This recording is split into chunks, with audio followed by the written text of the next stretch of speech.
Bonjour bien-aimés, je suis le frère Billerman Bondo Tsamba, nom de mon père. Et ce matin, je vous dis bienvenue dans En priant, bien-aimés. Dans En priant, bien-aimés, nous partageons la parole de Dieu et nous prions pour l'édification du corps du Christ, parce qu'il est écrit dans Ephésiens 6 au verset 18, « Faites en tout temps par l'Esprit toutes sortes de prières et de supplications. Veillez à cela avec une entière persévérance et priez pour tous les saints. » Donc, bien-aimés, ce matin, je te salue au nom de Jésus, que la paix de notre Seigneur Jésus-Christ soit avec toi. Bien-aimés, nous partageons aujourd'hui sur le sujet de l'amour, bien-aimés. Nous allons partager quelques versets et nous allons prier, bien-aimés. Père, je te rends grâce pour ces moments, je te bénis ce matin. Tu es merveilleux, Père, béni soit cette journée que tu as faite. Elle est pour nous un sujet de joie et d'allégresse. Que ton nom soit à jamais célébré. Du lever du soleil jusqu'à son coucher, au nom de Jésus, j'ai prié. Amen. Bien-aimés, ce matin, nous allons voyager dans la parole, dans les écrits, dans la parole de vie. Et nous commençons par Jean 13, à partir du verset 34. Bien-aimé, Jésus parle, il dit, « Je vous donne un commandement nouveau. Aimez-vous les uns les autres, comme je vous ai aimé. Vous aussi, aimez-vous les uns les autres. C'est à cela que tous reconnaîtront que vous êtes mes disciples, si vous avez de l'amour les uns pour les autres, bien-aimés. » Donc nous voyons dans ce verset, bien-aimés, que notre Seigneur nous donne un commandement nouveau. Ce commandement nouveau, c'est celui qu'il va mettre en pratique. Il est venu pour aimer, sauver par amour. Ainsi, il est écrit que si la loi est venue par Moïse, l'amour et la vérité sont venus, l'amour et la vérité sont venus par Jésus-Christ.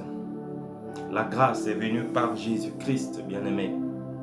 Parce que le Père, Dieu notre Père a tant aimé le monde, il nous a tant aimé qu'il a envoyé son Fils unique, Jésus-Christ notre Seigneur, afin que quiconque croit en lui ne périsse point, mais qu'il ait la vie éternelle, bien-aimé. Donc Jésus nous dit, aimez-vous les uns les autres. Comment? Il dit, comme je vous ai aimé. Ça veut dire que nous devons regarder à Jésus. Si nous voulons nous aimer les uns les autres, nous devons voir, regarder, observer, contempler, admirer comment Jésus nous a aimés, comment il a marché sur la terre en tant qu'homme, comme nous sommes aussi hommes, comment il a marché, comment il a manifesté cet amour, bien-aimé. Donc le Seigneur nous encourage à aimer, je nous encourage à aimer ce matin, bien-aimé, à aimer notre prochain, à nous aimer les uns les autres comme le Seigneur nous a aimés, bien-aimés, parce que c'est dans cet amour-là que tous vont reconnaître que nous sommes les disciples du Seigneur. C'est si nous avons l'amour les uns pour les autres. Bien-aimés, cet amour aussi est évoqué dans 1 Corinthiens au chapitre 13. Il est écrit, chapitre 13, verset 1. « Si je parle les langues des hommes, mais que je n'ai pas, et même celles des anges, mais que je n'ai pas l'amour, je suis un cuivre qui résonne ou une cymbale qui retentit, bien-aimé. » Donc un instrument qui fait du bruit, bien-aimé. Si j'ai le don de la prophétie, la compréhension de tous les mystères et toute la connaissance, si j'ai même toute la foi jusqu'à transporter les montagnes, mais que je n'ai pas l'amour, je ne suis rien. Et si je distribue tous mes biens aux pauvres, si même je livre mon corps aux flammes, mais que je n'ai pas l'amour, cela ne sert à rien, bien-aimé. Verset 4. L'amour est patient. Il est plein de bonté. L'amour n'est pas envieux. L'amour ne se vante pas. Il ne s'enfle pas d'orgueil. Il ne fait rien de malhonnête. Il ne cherche pas son intérêt. Il ne s'irrite pas. Il ne soupçonne pas le mal. Il ne se réjouit pas de l'injustice, mais il se réjouit de la vérité. Il pardonne tout. Il croit tout. Il espère tout. Il supporte tout. L'amour, verset 8, ne meurt jamais. Les prophéties disparaîtront. Les langues cesseront. La connaissance disparaîtra. En effet, nous connaissons partiellement et nous prophétisons partiellement. Mais quand ce qui est parfait sera venu, donc l'amour, ce qui est partiel disparaîtra. Bien-aimés, donc nous pouvons tous nous retrouver dans ces versets, bien-aimés. Envieux, orgueilleux, malhonnête, c'est tout ce que nous sommes le plus souvent.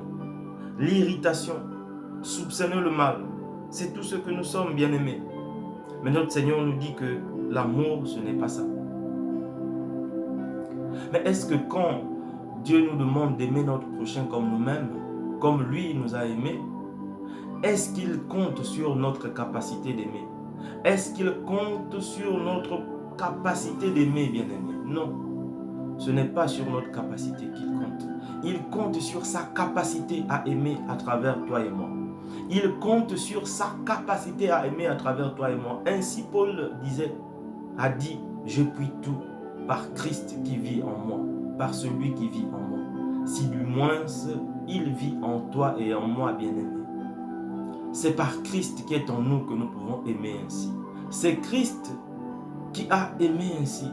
Et s'il vient vivre en nous, bien-aimés, nous sommes capables d'aimer ainsi.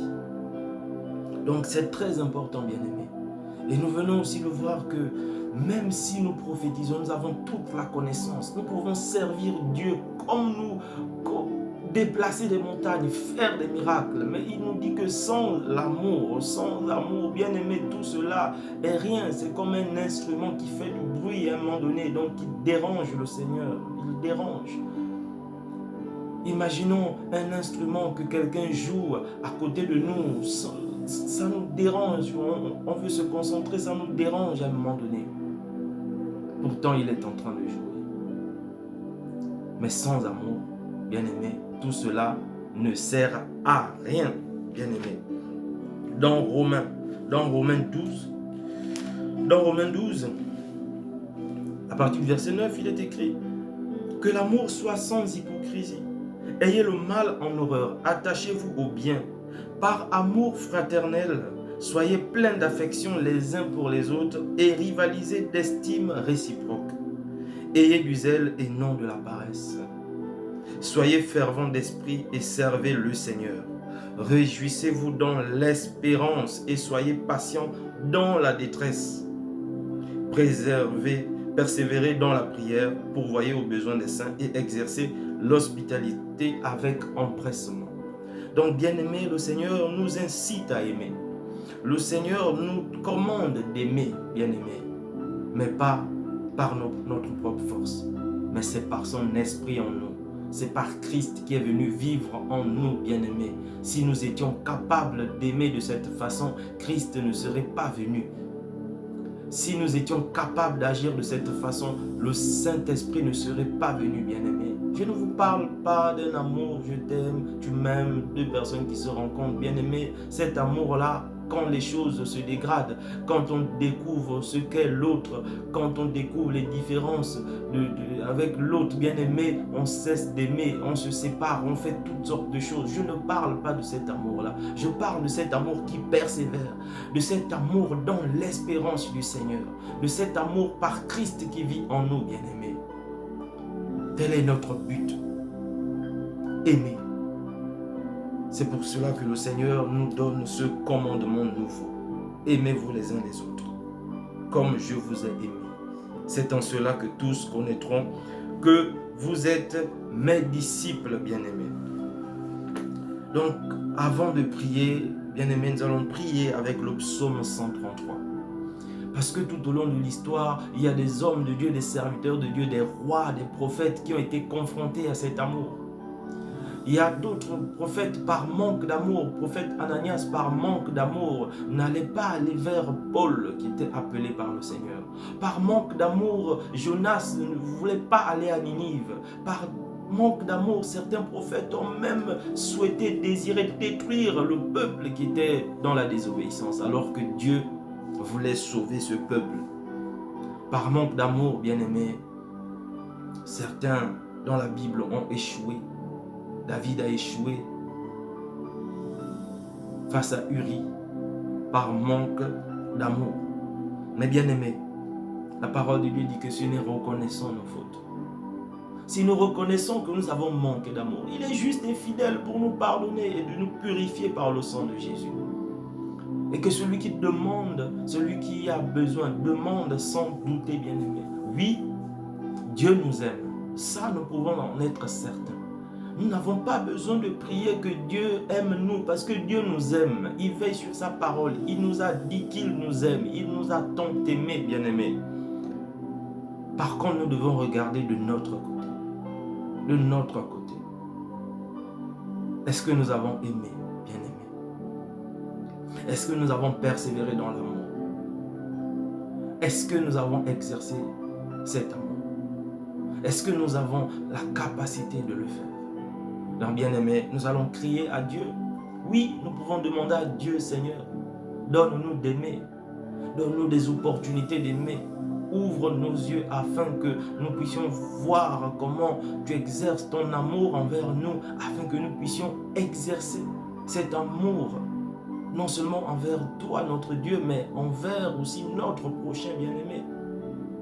Il y a cette parabole où ce créancier fait grâce à l'un de ses serviteurs qui avait une grande dette envers lui.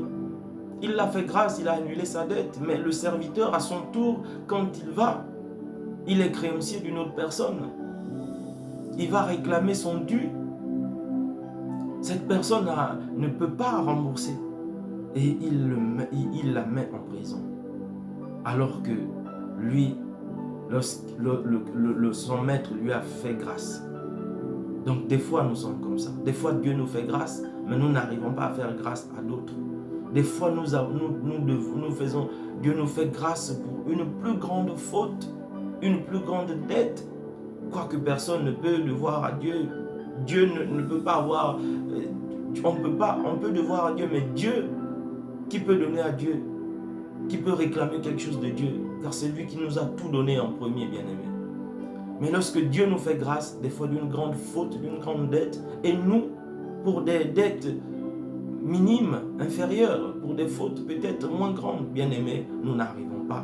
Mais cela, nous pouvons arriver par la grâce de Dieu. Ce matin, tu peux aimer par la grâce de Dieu. Ce matin, toi et moi, nous pouvons aimer notre prochain par la grâce de Dieu. Ce matin, nous pouvons avoir cet amour que le Seigneur nous demande d'avoir par la grâce de Dieu, par Christ qui vit en nous ce matin. Ainsi, le psaume 133 dit: oh, qu'il est agréable, qu'il est doux pour des frères de demeurer ensemble. C'est comme l'huile précieuse versée sur la tête qui descend sur la barbe d'Aaron, sur le col de ses vêtements. Donc l'amour est une onction, bien-aimé. L'amour est comme une onction, comme une huile qui descend sur nos têtes et qui se répand sur tout notre être, bien-aimé. C'est comme la rosée de l'Hermon qui descend sur les hauteurs de Sion. En effet, c'est là que l'Éternel envoie la bénédiction, la vie pour l'éternité. Dans le fait de demeurer ensemble. Nous ne pouvons pas demeurer ensemble sans amour, bien-aimé. Deux personnes ne peuvent pas demeurer ensemble sans amour, bien-aimé, ce n'est pas possible. Toi et moi, nous ne pouvons pas nous supporter sans amour, bien-aimé. Toi et moi, notre marche ne peut pas durer longtemps sans amour, bien-aimé. L'atmosphère ne peut pas être agréable sans amour. Il n'y a pas de douceur sans amour, bien-aimé. Il n'y a pas de vivre ensemble sans amour, bien-aimé. Mais lorsque nous demeurons dans cet amour, c'est comme une huile précieuse qui est versée sur ta tête, sur ma tête, et qui descend sur la barbe, qui descend sur tout notre vêtement, bien-aimé. C'est une onction. Et c'est là que l'Éternel déverse sa bénédiction, parce que nous aurons persévéré dans l'amour. Bien-aimé, quand le Seigneur reviendra, trouvera-t-il la foi dans l'amour? Trouvera-t-il l'amour Trouvera-t-il la foi en cet amour que le Père nous a témoigné en Jésus-Christ? Bien-aimés, à cela, notre Seigneur nous dit, aimez-vous les uns les autres, tel qu'il nous a aimés, comme il nous a aimés. C'est en cela que tous reconnaîtront que nous sommes les disciples de Jésus-Christ. Que Dieu bénisse sa parole. Père, je te bénis, je te rends grâce ce matin. Toi qui te révèles à nous par ton amour. Toi qui nous réitères ton amour. Toi qui chaque matin renouvelles tes bontés. Comme si chaque soir tu effaçais toutes nos fautes. Comme si chaque soir tu oubliais tout, Seigneur. Pour nous donner l'occasion de vivre à nouveau. De bénéficier de ta grâce et de tes bontés, Père. Ce matin, Père, nous réalisons ton amour. Je réalise que tu es amour. Je réalise que tu nous as tant aimés. Et ce matin, Père, je réalise que tu nous appelles à aimer. Que tu m'appelles à aimer mon prochain. Que tu m'appelles à aimer mon épouse. Que tu m'appelles à aimer mes enfants, à aimer mes frères, à aimer l'étranger. Oh Père, cet amour-là, nous avons trop souvent échoué. Parce que nous avons été envieux, hypocrites. Parce que nous avons manqué de patience, nous n'avons point persévéré. Et trop souvent, Père, nous sommes sentis tristes. Il y a eu de grandes tristesses dans nos cœurs. Parce que nous étions incapables d'aimer. Mais Père, tu es venu vivre en nous.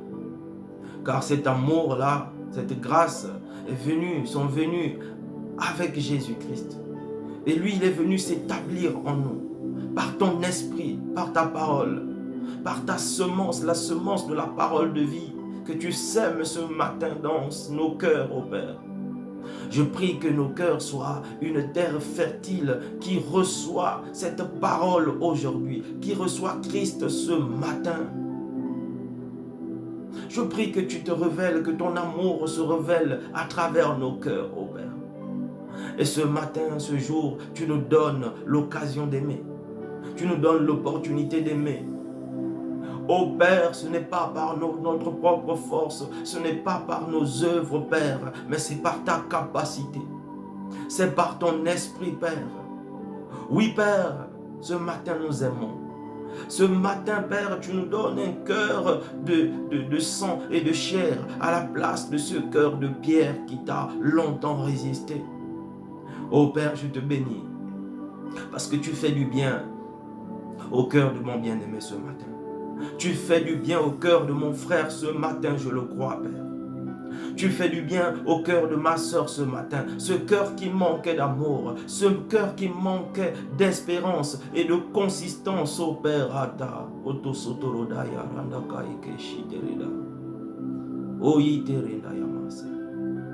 Ô Père, oui, tu es là.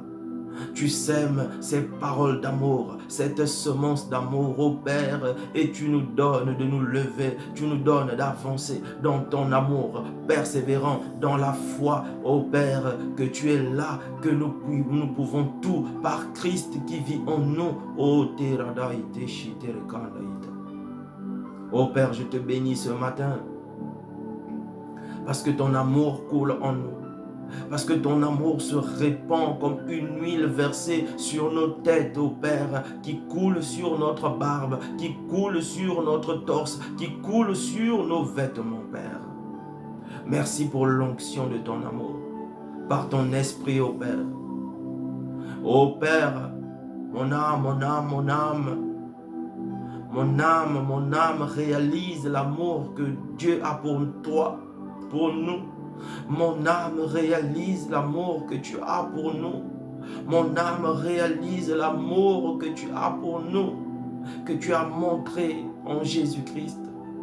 Et cet amour, ô Père, n'est pas dû à nos capacités, n'est pas dû à notre compréhension, n'est pas dû à notre sagesse, mais cet amour vient de toi, ô Père. C'est le témoignage que tu vis en nous, c'est le témoignage que tu vis en nos cœurs, ô Père. C'est le témoignage que nous sommes nés de nouveau, c'est le témoignage, ô Père, que nous pouvons persévérer, que nous pouvons nous aimer les uns les autres, comme Jésus nous a aimés, comme toi tu nous as aimés, Père.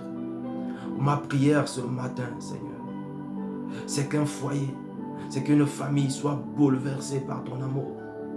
Oh Père, qu'un homme, un père de famille, une mère de famille, oh Père, soit touché par ton amour, Père.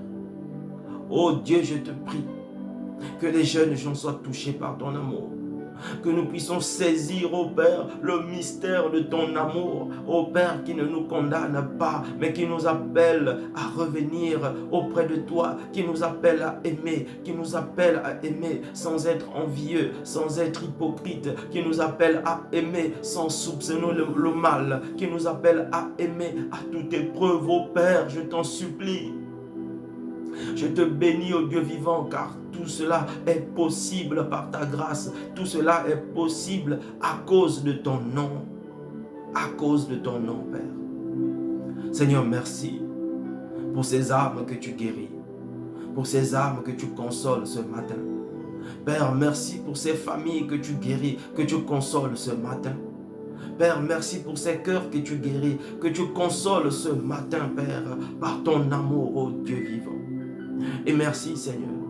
Donne-nous de voir, de saisir les opportunités d'aimer en ce jour. Donne-nous de voir, de saisir les opportunités d'aimer en ce jour, Père. Je t'en supplie. Car c'est en cela que tous connaîtront que nous sommes tes disciples. Père, la création tout entière soupire après la révélation de ton amour que tu as placé dans les fils de Dieu que nous sommes. La création tout entière soupire, Père, ce matin. Des foyers soupirent, des frères et des sœurs soupirent, des pères de famille soupirent, des mères de famille soupirent, des enfants soupirent, des nations soupirent, après la révélation de l'amour, de ton amour que tu as placé en ton Fils Jésus, que nous devons révéler, pas par nos capacités, mais parce que tu as voulu que ton Fils vive en nous, que Christ vive en nous. Père, merci pour cet amour que tu révèles, pour cet amour qui dépasse les frontières, nos différences. Oh Père, merci. Je te bénis, Seigneur, pour l'onction de ton amour, pour cette huile fraîche que tu déverses sur les foyers, sur les familles, Père. Oh merci, Père, pour ces yeux que tu ouvres, pour ces cœurs que tu illumines ce matin par la fraîche onction de ton amour, oh Père. Oh Père, je te bénis et je me réjouis ce matin, Père, parce qu'à cause de ton nom, tout cela est possible. Père, merci pour tout. Je me réjouis en ton nom, Seigneur. Merci une fois de plus pour le bien que tu nous fais. Qu'à jamais ton nom soit célébré, du lever du soleil, Père, jusqu'à son coucher. Que ton nom soit célébré. Gloire et louange te soient rendues, Père. J'ai ainsi prié. Amen. Bien-aimé, je te souhaite une excellente journée et je te souhaite d'expérimenter l'amour du Seigneur. Je te souhaite de voir, de saisir l'opportunité, l'occasion d'aimer que le Seigneur te donne à toi et à moi ce matin. Et je te dis à bientôt si Dieu le veut.